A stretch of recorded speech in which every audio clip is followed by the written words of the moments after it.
The conceited apple branch. It was the month of May. The wind still blew cold, but from bush and tree, field and flower, came the welcome sound. Spring is come. Wild flowers in profusion covered the hedges. Under the little apple tree Spring seemed busy, and he told his tale from one of the branches, which hung fresh and blooming and covered with delicate pink blossoms that were just ready to open. The branch well knew how beautiful it was. This knowledge exists as much in the leaf as in the blood. I was therefore not surprised when a nobleman's carriage, in which sat the young countess, stopped in the road just by. The apple branch, she said, was a most lovely object, an emblem of spring in its most charming aspect. The branch was broken off for her, and she held it in her delicate hand and sheltered it with her silk parasol. Then they drove to the castle, in which were lofty halls and splendid drawing rooms. Pure white curtains fluttered before the open windows, and beautiful flowers stood in transparent vases. In one of them, which looked as if it had been cut out of newly fallen snow, the apple branch was placed among some fresh light twigs of beech. It was a charming sight. And the branch became proud, which was very much like human nature. People of every description entered the room, and according to their position in society so dared they to express their admiration. Some few said nothing, others expressed too much, and the apple branch very soon got to understand that there was as much difference in the characters of human beings as in those of plants and flowers. Some are all for pomp and parade, others have a great deal to do to maintain their own importance, while the rest might be spared without much loss to society. So thought the apple branch as he stood before the open window, from which he could see out over gardens and fields, where there were flowers and plants enough for him to think and reflect upon, some rich and beautiful, some poor and humble indeed. "Poor despised herbs," said the apple branch. "There is really a difference between them and such as I am.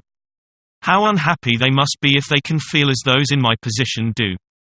There is a difference indeed, and so there ought to be, or we should all be equals." And the apple branch looked with a sort of pity upon him, especially on a certain little flower that is found in fields and in ditches. No one bound these flowers together in a nosegay. They were too common, they were even known to grow between the paving stones, shooting up everywhere like bad weeds, and they bore the very ugly name of dog flowers, or dandelions. "Poor despised plants," said the apple bough. "It is not your fault that you are so ugly and that you have such an ugly name, but it is with plants as with men, there must be a difference." "A difference," cried the sunbeam as he kissed the blooming apple branch and then kissed the yellow dandelion out in the fields. All were brothers, and the sunbeam kissed them, the poor flowers as well as the rich. The apple bough had never thought of the boundless love of God which extends over all the works of creation, over everything which lives and moves and has its being in him.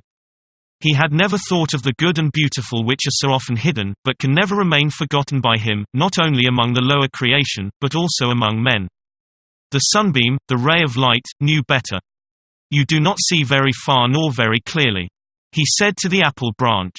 "Which is the despised plant you so specially pity?" "The dandelion," he replied. "No one ever places it in a nosegay. It is trodden underfoot, there are so many of them.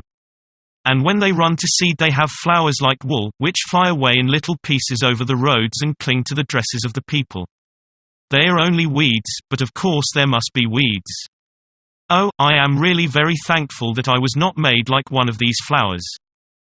There came presently across the fields a whole group of children, the youngest of whom was so small that he had to be carried by the others.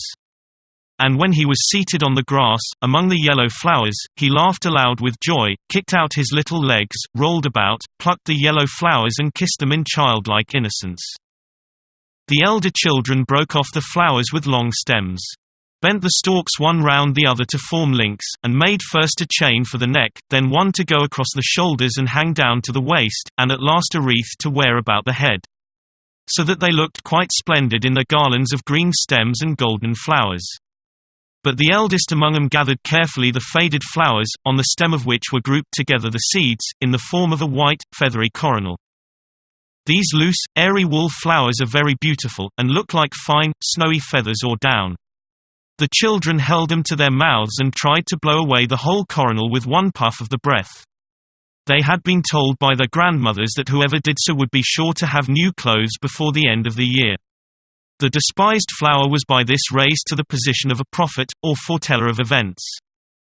"Do you see?" said the sunbeam. "Do you see the beauty of these flowers?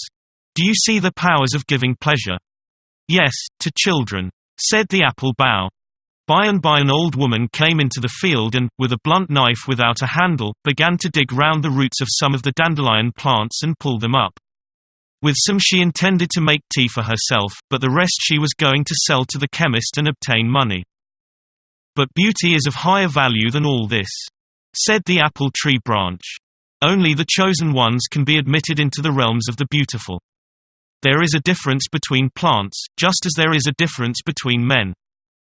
Then the sunbeam spoke of the boundless love of God as seen in creation and over all that lives, and of the equal distribution of his gifts, both in time and in eternity. "That is your opinion," said the apple bough. Then some people came into the room, and among them the young countess, the lady who had placed the apple bough in the transparent vase, so pleasantly beneath the rays of sunlight. She carried in her hand something that seemed like a flower. The object was hidden by 2 or 3 great leaves which covered it like a shield so that no draught or gust of wind could injure it. And it was carried more carefully than the apple branch had ever been. Very cautiously the large leaves were removed, and there appeared the feathery seed crown of the despised yellow dandelion. This was what the lady had so carefully plucked and carried home so safely covered. So that not one of the delicate feathery arrows of which its mist-like shape was so lightly formed should flutter away. She now drew it forth quite uninjured and wondered at its beautiful form, its airy lightness and singular construction so soon to be blown away by the wind. "See," she exclaimed, "how wonderfully God has made this little flower. I will paint it in a picture with the apple branch. Everyone admires the beauty of the apple bough. But this humble flower has been endowed by heaven with another kind of loveliness, and although they differ in appearance both are children of the realms of beauty." Then the sunbeam kissed both the lowly flower and the blooming apple branch, upon whose leaves appeared a rosy blush.